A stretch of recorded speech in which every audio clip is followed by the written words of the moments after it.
हैं news reporter network. आप देख रहे हैं न्यूज रिपोर्टर लाइव, सोच आपकी, आवाज हमारी।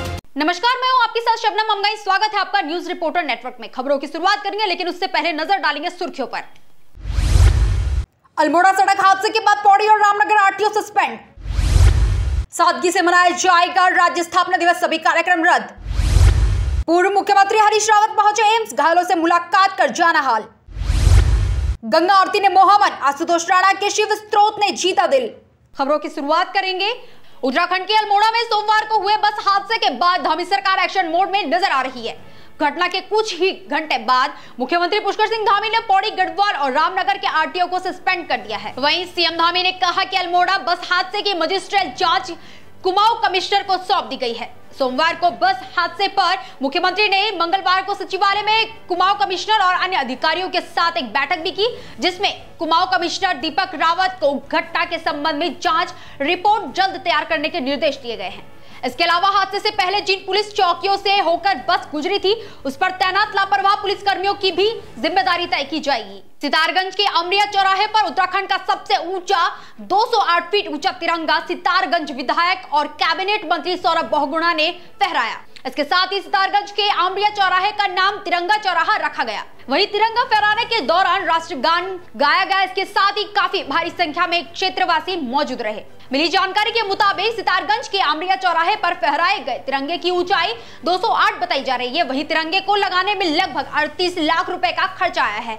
वहीं सितारगंज के पहले रुद्रपुर में फहराया गया था, लेकिन अब सितारगंज में उत्तराखंड का सबसे ऊंचा तिरंगा फहराया गया है। तिरंगा फहराने के दौरान काफी भारी संख्या में आतिशबाजी भी की गई। के समस्त वासियों को बहुत बहुत बधाई और शुभकामनाएं देता हूं कि आज उत्तराखंड का सबसे ऊंचा तिरंगा ध्वज, हमारा देश का शान बान शान, आज हमारे तिरंगा चौक पर हमने लगाया है। 208 फुट का ऊंचा ये पूरा तिरंगा है और पूरे क्षेत्रवासियों को बधाई देता हूं। और आप सबके चैनल के माध्यम से मैं अपने आज उत्तराखंड के शहीदों को, अपने देश के शहीदों को, स्वतंत्र संग्राम सेनानियों को, हमारे जितनी भी फोर्सेस हैं, आर्म फोर्सेस, हमारी नेवल फोर्सेस, हमारी एयर फोर्स, हमारे पैरामिलिट्री फोर्स, पुलिस के दल, सबको मैं आज नमन करता हूं कि आज जिनकी वजह से हम आज़ाद भारत देश में सुरक्षित भी हैं और जिन्होंने इस देश को आज़ाद कराने में अपना पूर्ण योगदान दिया। ये झंडा हमको उसी के बारे में याद दिलाता है, हमारा प्रतीक है आज़ादी का। केदारनाथ विधानसभा सीट पर 20 नवंबर को होने वाले उपचुनाव को देखते हुए प्रदेश की बहुउद्देशीय प्रारंभिक कृषि ऋण सहकारी समितियों के चुनाव टाल दिए गए हैं। 674 सरकारी समितियों के चुनाव 21 और 22 नवंबर के स्थान पर अब 16 और 17 दिसंबर को होंगे। सरकारी निर्वाचन प्राधिकरण ने इसका आदेश जारी किया है। वहीं कांग्रेस प्रवक्ता गरिमा दसूरी ने कहा कि सरकार प्रदेश में चुनाव करना ही नहीं चाहती है, वह अपने पावर को अपनी मुट्ठी में ही समेट कर रखना चाहती है। निकाय चुनाव का कार्यकाल समाप्त हुए 1 साल से ऊपर हो गया है, अभी तक चुनाव नहीं कराया गया है। इस सरकार से कोई चुनाव नहीं हो पाएंगे। आप निकाय चुनाव की हालत देख लीजिए, 1 साल से ऊपर होने वाला है। निकाय के कार्यकाल को समाप्त हुए 4 दिसंबर को समाप्त हो गया था निकायों का कार्यकाल, 2 दिसंबर आने वाला है, इनसे चुनाव नहीं हो पा रहे। पंचायत चुनाव जो होने थे 20 नवंबर को, उनका भी कार्यकाल समाप्त हो रहा है पंचायतों का, लेकिन ये कह रहे हैं कि मार्च अप्रैल में चुनाव कराएंगे। छात्र संघ चुनाव 30 सितंबर तक होने थे, ये कह रहे हैं कि नहीं हो पाएंगे। अब जो है सहकारिता चुनाव जो अभी होने वाले थे इमीडिएटली, उसको भी इन्होंने नवंबर महीने के आखिर में या दिसंबर में डाल दिया है।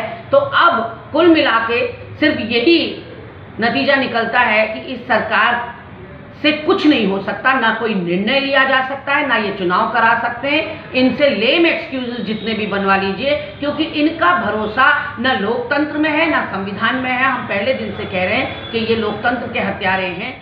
अल्मोड़ा की दुखद बस घटना के बाद मुख्यमंत्री पुष्कर सिंह धामी ने 9 नवंबर को राज्य स्थापना दिवस के सांस्कृतिक कार्यक्रमों को भी रद्द कर दिया है। वहीं मुख्यमंत्री ने कहा कि घटना इतनी दुखद है कि जो सांस्कृतिक कार्यक्रम राज्य स्थापना दिवस के मौके पर होने थे, वह अब नहीं होंगे और राज्य स्थापना दिवस को सादगी के साथ मनाया जाएगा।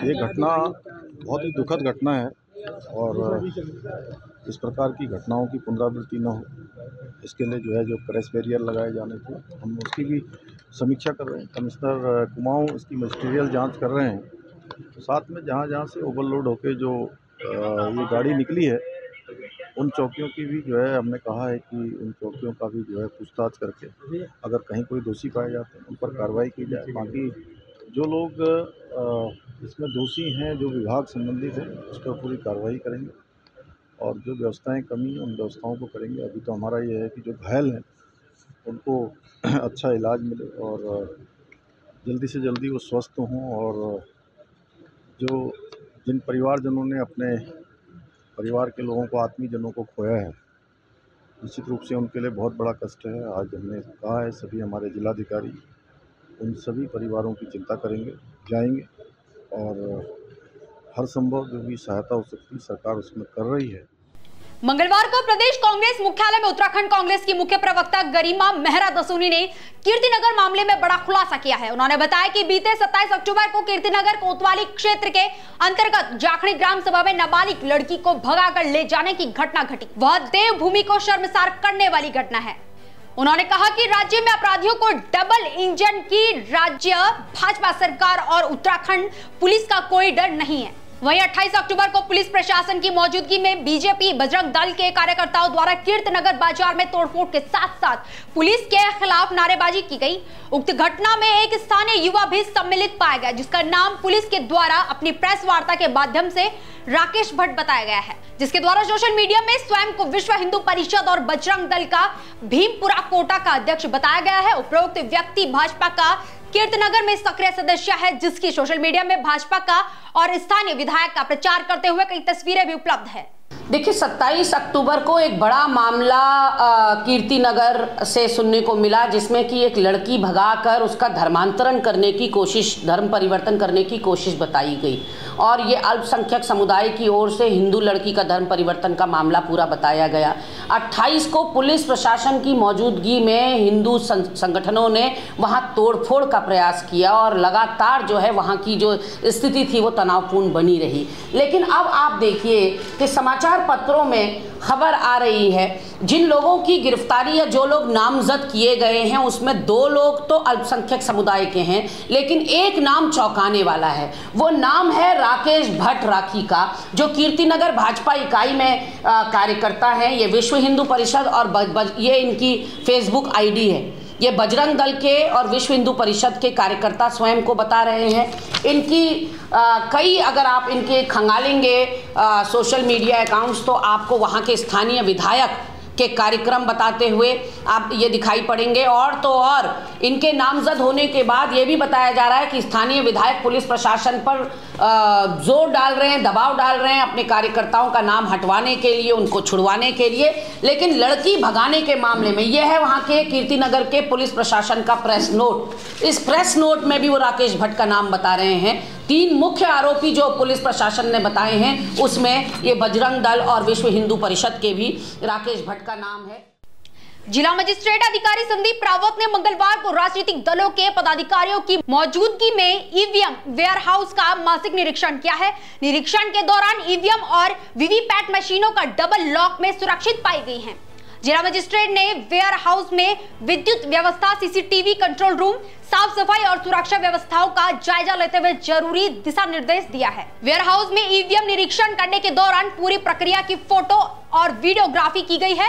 निरीक्षण के दौरान उप जिलाधिकारी राजकुमार पांडे, नायब तहसीलदार दीप्ति शिखा, बीजेपी से सतेंद्र सिंह असवाल, कांग्रेस पार्टी के नगर महामंत्री मदन लोहानी और आम आदमी पार्टी के पूर्व प्रभारी अनूप सिंह रावत आदि मौजूद रहे।